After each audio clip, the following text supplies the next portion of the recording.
मैं क्या अगर फिर भी पैसे पूरे नहीं हुए तो बेड बेच दूंगा, लेकिन वो भी तुम्हारे दिए हुए ही बेचूंगा। अगर फिर भी पैसे पूरे नहीं हुए तो टीवी बेच दूंगा, वो भी तुम्हारा ही दिया हुआ बेचूंगा। अगर फिर भी पैसे पूरे नहीं हुए तो चेन बेच दूंगा, लेकिन वो भी तुम्हारी दी हुई ही बेचूंगा। और याद रखना, चाहे कोई देखे या ना देखे, लेकिन मैं आपको जरूर करके बताऊंगा। दोस्त, 440 जितना वोल्टेज का करंट मेरे अंदर, पूछ में आग लग चुकी थी। अब रावण की तलाश थी कि लंका है कहां। जिस किसी को बस में पकड़ते प्लान करते गया, सब लोगों ने बोला अच्छा भला था, बीबी इतनी सुंदर है, लेकिन लड़का पागल हो गया। कुछ लोग डरते हैं कि लोग क्या कहेंगे। दोस्तों, जिसको दुनिया कुछ नहीं कहती वो दुनिया में कहीं पहुंचता भी नहीं है। रात के 8:30 बजे मम्मी को प्लान किया। मैं इसी तलाश में था कि मैं किस इंसान को प्लान दिखाऊं कि वो अपने पैसे बेशक ना डाल सके पर मेरे जरूर डाल दे, क्योंकि पैसे नहीं थे। सबसे पहला क्यों, मम्मी को यहां से जाने के बाद 5,000 रुपया दिया था। ध्यान में एक ही चीज थी माइंड में कि अगर लेट कर दिया ना बेटा तो मम्मी पैसा खर्च डालेगी। इससे पहले तो प्लान कर। मम्मी को 8:30 बजे रात को प्लान हो रहा है। मैं कहता हूं मम्मी जी, एक बहुत बढ़िया एजुकेशन पोर्टल है जिसने हमें लोगों को प्रमोट करना है, और जैसे जैसे नेटवर्क बढ़ता चला जाएगा हमारी इनकम बढ़ती चली जाएगी। पहले 3 पे 2,000 और अगले 4 पे 3,500, 50 पे 30,000। मम्मी कहती बेटा धीरे बोल, पूरा दिन तेरे डैडी जी मेहनत मजदूरी करके आए हैं, बाजू में सोए हैं, उनकी नींद टूट जाएगी, तुझे डांटेंगे। और शादीशुदा बच्चे को जब डांट पड़ती तो अच्छा नहीं लगता। पर दोस्तों, वही बात कि पूछ में आग तो मेरी लगी थी, करंट तो मेरे अंदर था। मैंने कहा पहले महीने 2, दूसरे महीने 4, 8,190 और 34,23,000। डैडी ने चादर फेंकी, बोला बेटा मेरी भी एंट्री डाल दे। मैंने कहा पिताजी, मैंने आपकी एंट्री डालने के लिए प्लान नहीं किया, मेरी एंट्री डलवाओ, पैसे लाओ। मम्मी ने फटाफट 5,000 रुपया निकाला, मैंने पैसे लिए। मेरी अपलाइन ने कहा इससे पहले कोई बंदा आके नेगेटिव कर दे, पैसा लेके निकलो। मैंने फटाफट पैसे लिए और अपने रूम में थोड़ी बहुत जुगाड़ टेक्नोलॉजी लगाई, अपलाइन के पास चला गया, पैसे दे दिए। दोस्तों, पैसे देने के बाद सीखा कुछ नहीं, मार्केट में निकल गया। अपने कई दोस्तों को गांव के अंदर भी प्लान दिखाया, मायूस होकर घर आ गया। मुझे लोग नेगेटिव कर देते थे। मैं एक प्लान दिखाने जाता था, लोग मुझे 10 कंपनी के प्लान दिखा देते थे। मैं मायूस होकर घर पे बैठ गया। मेरे पिताजी कहते हैं बेटा मायूस क्यों होता है, यार बहुत बढ़िया बिजनेस है। जो मोमबत्तियां बेचने वाले होते हैं उनको सूरज की रोशनी अच्छी नहीं लगती। जो जिन लोगों के बीच में घूम रहा है उनकी आत्मा मर चुकी है, वो जिंदा जी भूत है, उनका कोई सपना नहीं है। और तेरी अपलाइन में सारे के सारे सरदार हैं, और जिस बिजनेस में सरदार होते हैं वो बिजनेस बड़े मजेदार होते हैं।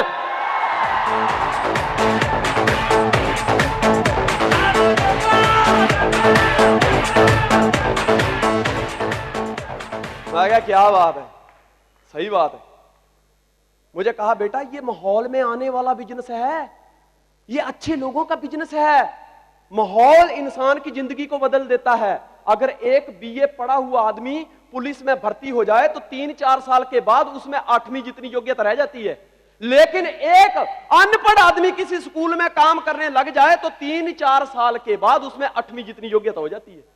और ये तो एजुकेशन का काम है बेटा, और शिक्षा विद्यादान से बड़ा कोई दान नहीं। तो जुट जा, क्योंकि ये जिंदा लोगों का बिजनेस है, ये मर्दों का बिजनेस है, मुर्दों का नहीं। तू अपने जैसे मर्द ढूंढ इस दुनिया में, मर्दों की कोई कमी नहीं है मेरे दोस्त।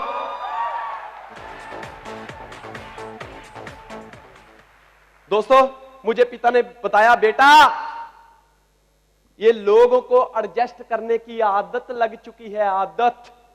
जिस तरह जहाज को ऊपर उठने के लिए इंजन की जरूरत होती है, कार को आगे बढ़ने के लिए इंजन की जरूरत होती है, लिफ्ट को ऊपर उठने के लिए मोटर की जरूरत होती है, इसी तरह इंसान को आगे बढ़ने के लिए आदतों की जरूरत होती है। एक बुरी आदत अपने अंदर डालना बड़ा आसान है, लेकिन उसके साथ पूरी जिंदगी निकालना बहुत मुश्किल है। एक अच्छी आदत अपने अंदर डालना बहुत मुश्किल है, लेकिन उसके साथ पूरी जिंदगी बिताना बहुत आसान है। यह आदतों का बिजनेस है। लोग अपनी आत्मा को मार चुके हैं, लोग पूरी जिंदगी एडजस्ट करते रहते हैं। तू क्या एडजस्टमेंट लाइफ जीना चाहता है? मुझे कहा संजय धीमान क्या इस तरह की जिंदगी जीना चाहता है? मैं क्या बापूजी बिल्कुल नहीं, ये तो मुझे बिल्कुल पसंद नहीं है। तो बोले किस तरह की जिंदगी जीना चाहता है? मैं क्या मैं उसी तरह की जिंदगी जीना चाहता है जिस तरह एक महापुरुष जिंदगी जीता है। दोस्तों, जो महापुरुष होते हैं वो पैसा ही नहीं बनाते, वो प्यार पाते हैं, वो प्यार कमाते हैं। महापुरुष किसी देश या राज्यों पे हुकूमत नहीं जमाते, वो दिलों पे राज किया करते हैं, जैसे हमारी ग्रेट अपलाइन है, जैसे ये ड्यूस ऑप्शन लोगों के दिलों पे राज करते हैं। मेरे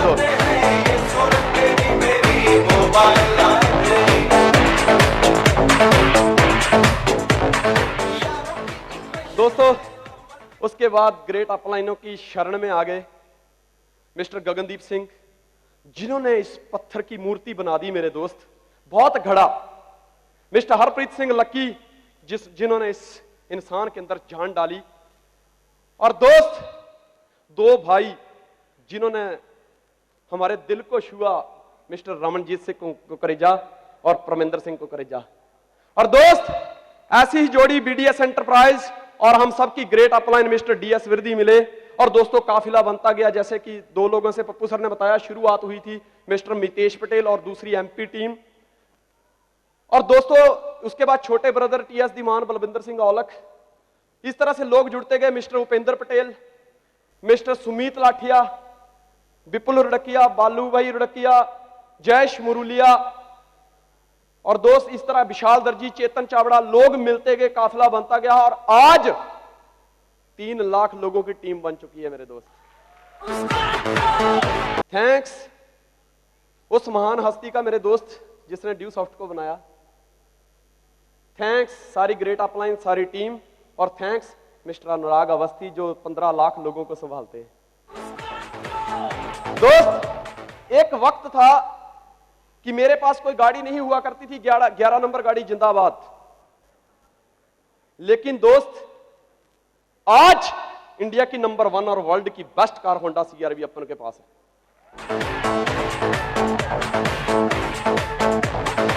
एक वक्त था मुझे दोस्तों 3 लोग नहीं जानते थे, लेकिन आज वक्त है कि लोग कम से कम भी 50 लाख लोग हिंदुस्तान नहीं बल्कि पूरे देश में अपन को जानते हैं। एक वक्त था दोस्तों कि लाइफ को एडजस्ट कर करके चल रहे थे, लेकिन आज लाइफ आउट ऑफ कंट्रोल हो चुकी है मेरे दोस्त। दोस्तों, भगवान कभी नहीं आता। मैं पहले भी स्टेज पर आज से 5 साल पहले बोल चुका हूं कि भगवान कभी नहीं आता। वो किसी ना किसी इंसान को ही भगवान के रूप में उसकी लाइफ में भेजता है, बस बट उसको पहचानने के लिए आंखें चाहिए। Are you agree? Are you agree? Are you agree? दोस्तों, एक बार बड़ी गौर से सुनना मेरी बात को। एक बार क्या होता है, मुल्ला नसरुद्दीन मस्जिद में नमाज पढ़ने के लिए जाते हैं और खुदा के आगे कहते हैं, हे मालिक, हे अल्लाह, मुझे पूरा विश्वास है कि तू जब भी देगा 100 पूरे देगा, और मैं जब भी लूंगा 100 पूरे लूंगा, मैं कम नहीं लूंगा। इतना कह के नमाज पढ़ के चला जाता है। ऐसे रोज आता है, 5 टाइम की नमाज पढ़ता है। दोस्तों, ऐसे करते करते 6 महीने हो जाते हैं।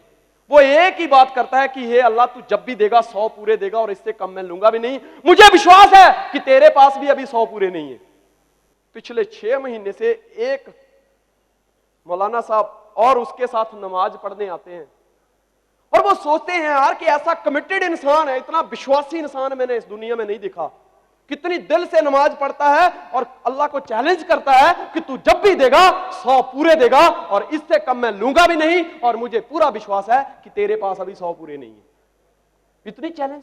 एक दिन उस मौलाना ने सोचा कि आज क्यों ना इस इंसान की परख ली जाए। उसने एक थैली के अंदर 99 सिक्के डाले और लेके चला गया। जब नसरुद्दीन जी नमाज पढ़ रहे थे, उन्होंने अल्लाह के आगे खिदमत की है, मालिक, मुझे पूरा विश्वास है कि तू जब भी देगा 100 पूरे देगा, और मुझे विश्वास है कि मैं इससे कम लूंगा भी नहीं, ये मेरा वादा है तेरे से। इतने में वो मौलाना साहब ना पीछे से सिक्कों की थैली फेंक देते हैं। मुल्ला जी उठाते हैं, 1 2 3 95 96 97 98 99, 1 रुपया कम। मुल्ला नसरुद्दीन कहते हैं, वाह खुदा, इसीलिए तो तू खुदा है। देखा, तू हिसाब किताब में बहुत पक्का है, थैली का 1 रुपया पहले रख लिया, लेकिन कोई बात नहीं, मुझे मंजूर है।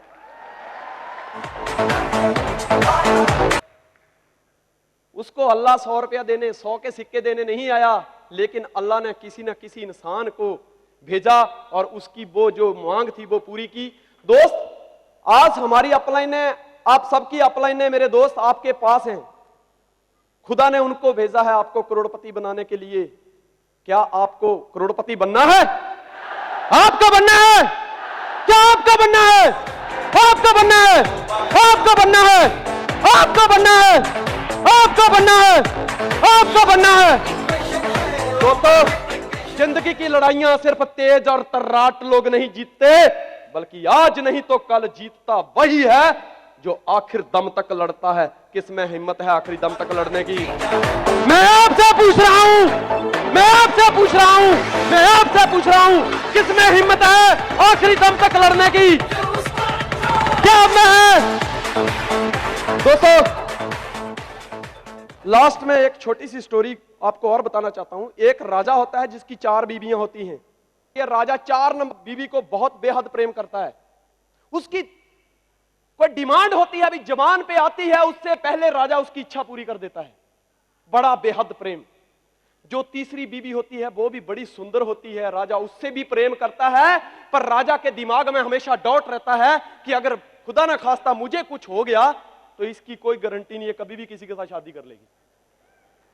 और जो 2 नंबर वाली बीवी होती है, दूसरे नंबर वाली, राजा उससे भी बेहद प्रेम करती है। लेकिन दोस्त, वो जो बीवी होती है, राजा कभी भी मुसीबत में आता है तो उससे सलाह लेता है और उसको बड़ी बड़ी मुसीबतों से बाहर निकालता है। और जो 1 नंबर वाली बीवी होती है, राजा ने कभी भी उससे प्रेम नहीं किया, बट यहां उल्टा है, वो राजा से बेहद प्रेम करती है। दोस्तों, इसी तरह यहां पर बैठे हुए शादीशुदा और कवारे इंसान की, कवारे, जब इंसान कवारा होता है तो उसकी 4 बीवियां होती हैं, शादी के बाद एक और बढ़ जाती है। दोस्तों, हर इंसान की 4 बीवियां होती हैं, चौथी बीवी है हमारा जिस्म, जो राजा की बीवी थी। हमारा जिस्म, थोड़ी सी भी प्रॉब्लम आती है, हम तुरंत उसकी इच्छा पूरी करने लग जाते हैं। थोड़ी सी डिमांड करता है, तुरंत उसकी इच्छा पूरी करने लग जाते हैं। लेकिन दोस्त, जब मौत आती है तो सबसे पहले वही बीवी भागती है। एक दिन वही बात होती है कि राजा मृत्यु शैया पर पड़ा हुआ है, डॉक्टरों ने डिक्लेयर कर दिया कि राजा, अब तेरी बचने की कोई उम्मीद नहीं है। राजा ने 4 नंबर वाली बीवी को बुलाया, बोलता है, क्या तू मेरा साथ देगी? मैंने तेरे से बड़ा प्रेम किया है। कहती रही, राजा, तेरी मंजिल अलग है, मेरी मंजिल अलग है। तीसरी बीवी को बुलाया कि मैंने तेरे से बेहद मोहब्बत की है, क्या तू मेरे साथ चलेगी? वो कहती, राजा, मेरी जिंदगी तेरे से बेटर है, तू जल्दी मर, मैंने दूसरा ढूंढ लिया है। जो दूसरी बीवी होती है, उसको राजा कहता है कि क्या तू मेरे साथ चलेगी? तू हर मुसीबत से मुझे बाहर निकालती आई है। कहती है, राजा, मैं चलूंगी, लेकिन मेरा तेरा सफर शमशान घाट तक ही है। पहली बीवी को राजा सवाल कर रहे, इससे पहले उसकी बीवी पहली 1 नंबर वाली जो होती है, जिसको राजा ने कभी प्रेम नहीं किया, वो कहती है, राजा, मैं तेरे साथ चलूंगी क्योंकि मैंने तेरे से बेहद प्रेम किया है। इसी तरह हर इंसान की 4 बीवियां होती है, चौथी बीवी है हम सबकी हमारा जिस्म। जब मौत आती है तो सबसे पहले मरता यही है। इंसान के जिस्म की कोई कीमत नहीं होती, इंसान के कारनामों को पूजा जाता है मेरे दोस्त। तीसरी बीवी है मेरे दोस्त हमारी दौलत। जब इंसान मरता है मेरे दोस्त, तुरंत दूसरे से शादी कर लेती है, तुरंत दूसरे के नाम पे ट्रांसफर हो जाती है। दूसरी बीवी है हमारे रिश्तेदार। जब हम मरते हैं तो हम उनकी यात्रा, उनका साथ हमारा शमशान घाट तक ही होता है मेरे दोस्त, आगे कोई नहीं जाता। और सबसे पहली बीवी है हमारी आत्मा। और दोस्त, जिसने अपनी आत्मा की आवाज को सुन लिया, वही इंसान दुनिया में सबसे अमीर आदमी कहलाता है मेरे दोस्त। वही इंसान जिंदगी में कुछ कर जाता है। दोस्तों, क्या कभी आपने अपनी आत्मा से सवाल किया है? क्या कभी आपने अपनी आत्मा की आवाज को सुना है?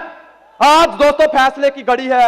आज अपनी आत्मा की आवाज को सुनना है कि मैं एक शेर हूं या बुज़दिल, मैं एडजस्टमेंट लाइफ जीना चाहता हूं या एक करोड़पति की लाइफ। फैसला आपको करना है मेरे दोस्त। अपनी आत्मा की आवाज को सुना था थॉमस एडिसन ने, और जिसने मेरे दोस्त अंधेरे में रोशनी जला दी थी।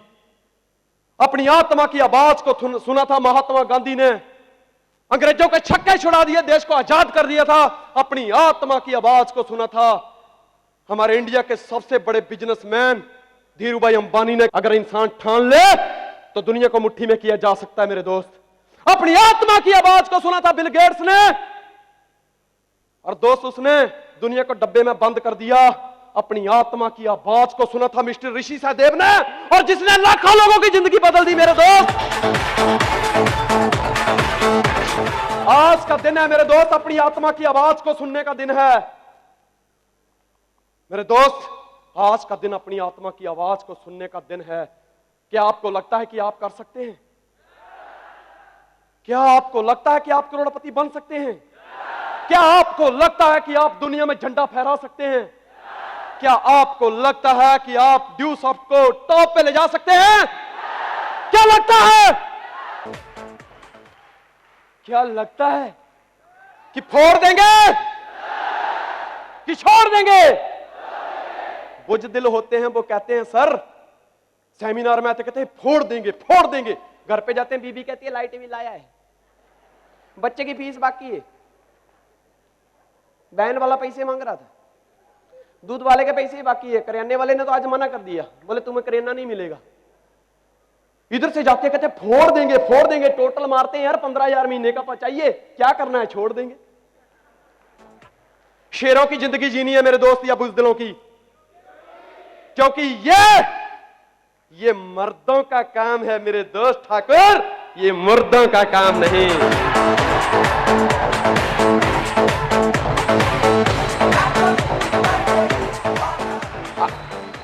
दोस्तों, क्या आपको लगता है कि आई कैन डू इट?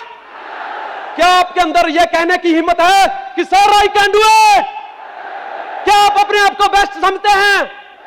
क्योंकि दोस्तों, जो इंसान खुद को सलाम नहीं करता, दुनिया उसको कभी भी सलाम नहीं करती।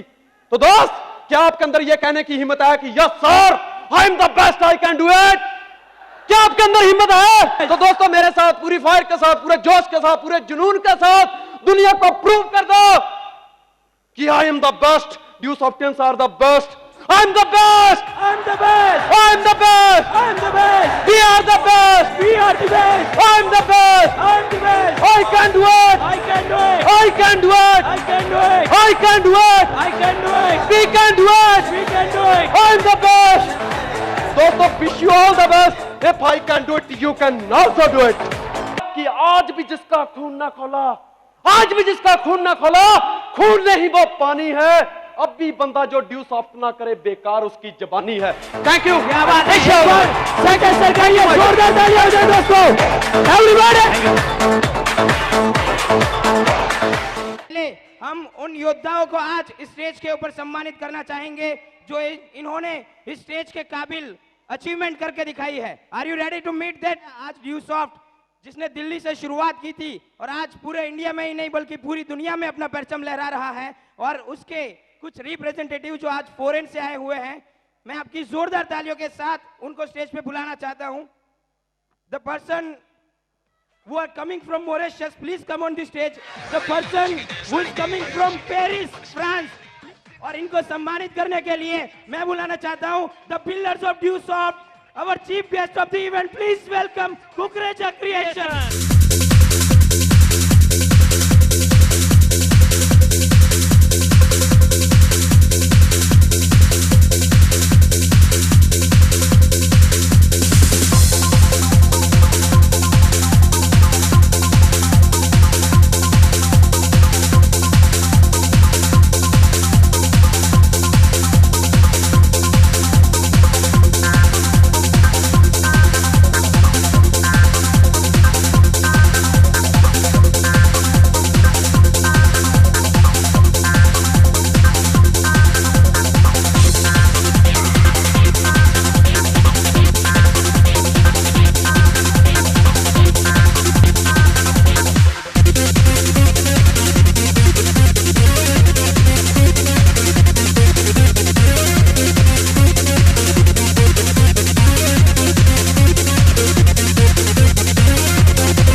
Rise up, rise up, rise up, rise up. For my mind and my brain.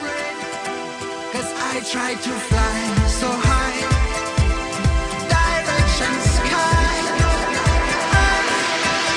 My dream is to fly over the rainbow so high. My dream is to fly over the rainbow. My dream is to fly over the rainbow so high.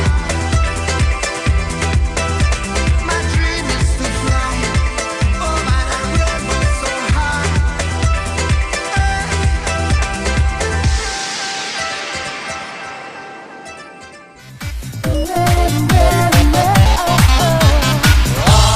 देखे जरा इसमें कितना है दम, जम के रखना कदम मेरे साथिया। देखे जरा इसमें कितना है दम, जम के रखना कदम मेरे साथिया।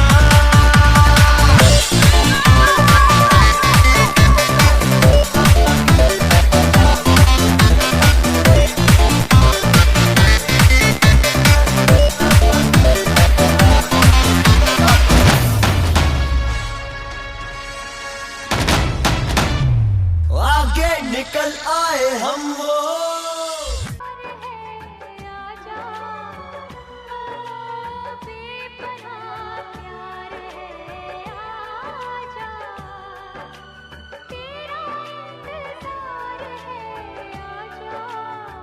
सोना सोना लम्हा लम्हा मेरी राहें तन्हा तन्हा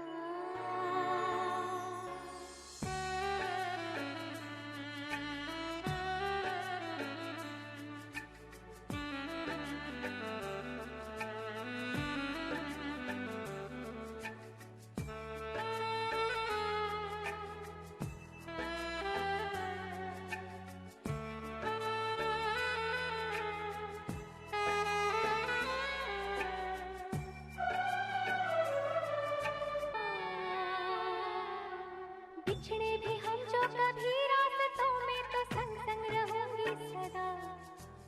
कदमों की आवाज सुन के चलूंगी तुम्हें ढूंढ लूंगी सदा।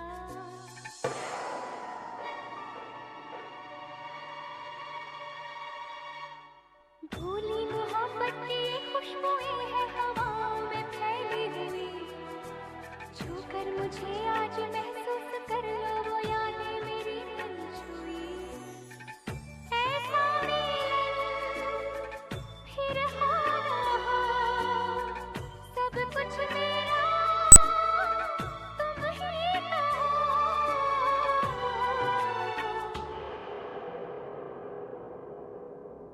बेपनाह प्यार है आजा, तेरा इंतजार है आजा। बेपनाह प्यार है आजा, तेरा इंतजार है आजा।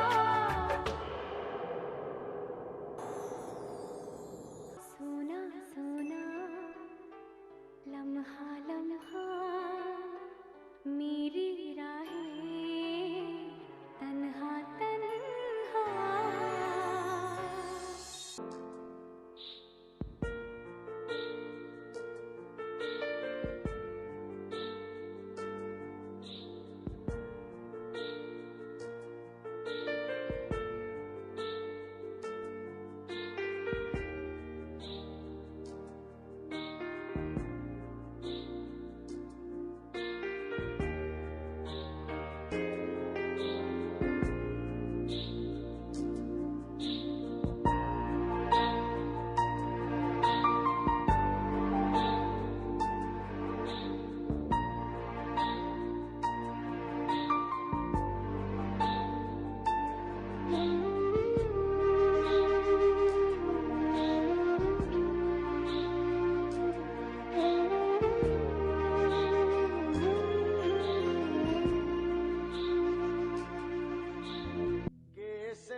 पधारोनी मारे देश रे पधारोनी मारे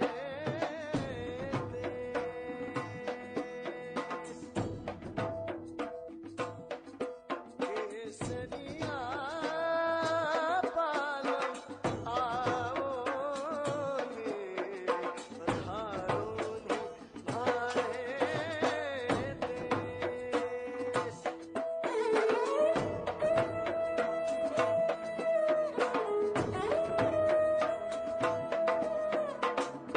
पधारोनी मारे देश ओ केसरिया पधारोनी मारे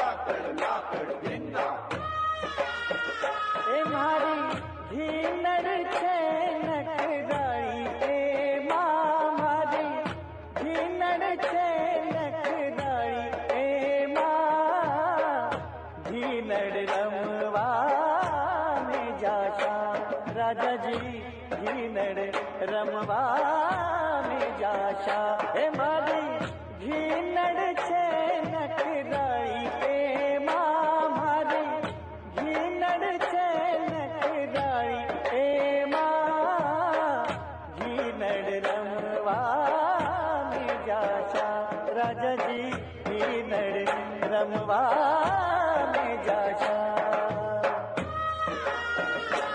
माने रमता ने लाडूड़ो लाद्यो ए मां माने रमता ने लाडूड़ो लाद्यो ए मां माने रमता ने लाडूड़ो लाद्यो ए मां माने रमता ने लाडूड़ो लाद्यो ए मां घीनड़ रमवा में जाशा ओ राजा जी घीनड़ रमवा डाकिया रे तू लिख परवाना डाकिया रे तू लिख परवाना मारा प्यारा साजन